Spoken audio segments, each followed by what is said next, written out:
his wife and children. یہ سوال ہے پاکستان سے بھجوایا ہے گیا جی چھوڑ دیں. انہوں نے بھی اور بعض اور دوستوں نے بھی اس خط اس سوال کا بار بار ذکر کیا ہے. شب برات جو مسلمانوں میں تہوار منایا جاتا ہے یہ کس وجہ سے مناتے ہیں؟ جیسا کہ مسلمانوں کا عقیدہ ہے کہ اس دن خدا تعالیٰ بندوں کا حساب کتاب کرتا ہے، تو اس پہ روشنی ڈالنے کے لیے شب رات کا جو بھی رواج ہے اس کی سنت میں کوئی جگہ نہیں ہے، کہیں کوئی ذکر نہیں ملتا.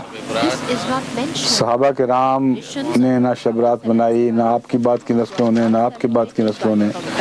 بس اگر یہ اتنا ہی اہم ایک دن تھا تو کیا اس دن کا حضرت اقدس محمد مصطفیٰ صلی اللہ علیہ وسلم کو علم نہ ہوا؟ دن بمانے 24 گھنٹے کے دن کی بات کر رہا ہوں، یعنی رات ہی کہہ لیں آپ اس کو.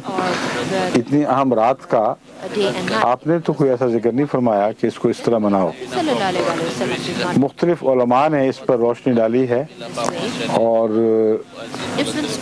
قطعی طور پر ان حدیثوں کو جن حدیثوں میں شب رات کا ذکر ملتا ہے یا کمزور یا جھوٹی یا مصنوعی قرار دیا ہے، اور ساتھ یہ استنباط فرمایا ہے کہ اگر ان حدیثوں کو سچا بھی سمجھو جو علماء کے نزدیک درست نہیں ہیں، بعد کی بنائی ہوئی باتیں ہیں، تو پھر بھی جس رنگ میں آج کل شب رات منائی جاتی ہے اس کی کوئی سند نہیں ہے، بلکہ سری گمراہی ہے. اس ضمن میں نے آپ کو کہا تھا ایک ہمارے بزرگ کا حوالہ ہے، وہ لے کے آئے ساتھ. ہاں میں جانتا ہوں، وہ آپ لے آئے ہیں کتاب ما انما الامت والا حوالہ. اس سلسلے میں وہ حوالہ حضرت شیخ عبدالحق صاحب محدث دہلوی کا دیتا ہوں، جو ہندوستان کے کبار محدثین میں شمار ہوتے ہیں، اور یہ غالباً کسی بزرگ کے پوتے ہیں معروف کے. اب جانتے ہیں کس خاندان کے؟ حضرت شاہ ولی اللہ صاحب محدث دہلوی کے حضرت شاہ ولی اللہ محدث دہلوی کے خاندان کے تو ہیں، لیکن ان کے پوتے ہیں یا ان کے اعزاء میں سے کوئی تھے، باہر اس خاندان کے ہیں، اور ان کو ایک بڑا مرتبہ حاصل ہے. ان کی یہ کتاب شائع شدہ ہے ما ثبت من السنہ، صفحہ 212 تا 213 میں یہ حوالہ ہے جو میں پڑھ کے سنانے لگا ہوں. ناشر ہیں ادارہ نعیمیہ رضویہ، موچی گیٹ، لاہور. لکھتے ہیں اور بدعت شنیہ میں سے یہ ہے، یعنی ایسی بات کی جاری کردہ رسم جو نہایت معیوب اور مکروہ اور نامناسب ہے، جو ہندوستان کے اکثر شہروں میں لوگوں نے رواج دے رکھا ہے کہ اپنے گھروں کے دیواروں پر چراغ جلاتے ہیں اور فخر کے ساتھ آتش بازی وغیرہ چھوڑتے ہیں. اس کی کتب صحیحہ معتبرہ میں کوئی اصل نہیں ہے. کتب صحیحہ معتبرہ میں کوئی اصل نہیں ہے، بلکہ غیر معتبر کتابوں میں بھی ذکر تک نہیں.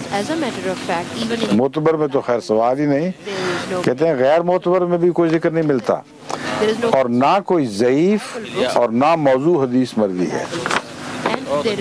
جس جو طرز اظہار ہے خوشی کا، اس کے متعلق فرماتے ہیں کہ موضوع یعنی جو گھڑی ہوئی حدیث ہے، اہل علم کے نزدیک ثابت ہے کہ کسی نے بنائی ہے.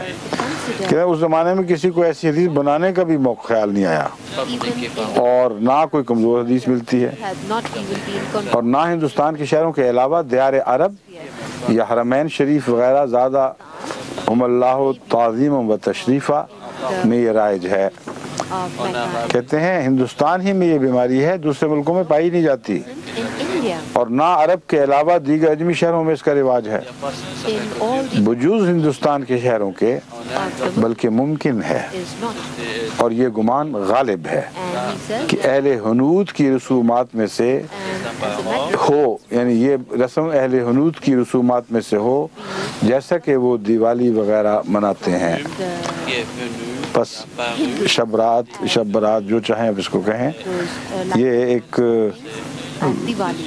بات کی بنی ہوئی رسم و رواج کی بات ہے. اس کا سنت محمد مصطفیٰ صلی اللہ علیہ وسلم اور سنت صحابہ سے کوئی تعلق نہیں ہے، اور نہ اسے اس قسم کی بدعتوں میں سے کہا جا سکتا ہے جو نیک بدعتیں ہوں.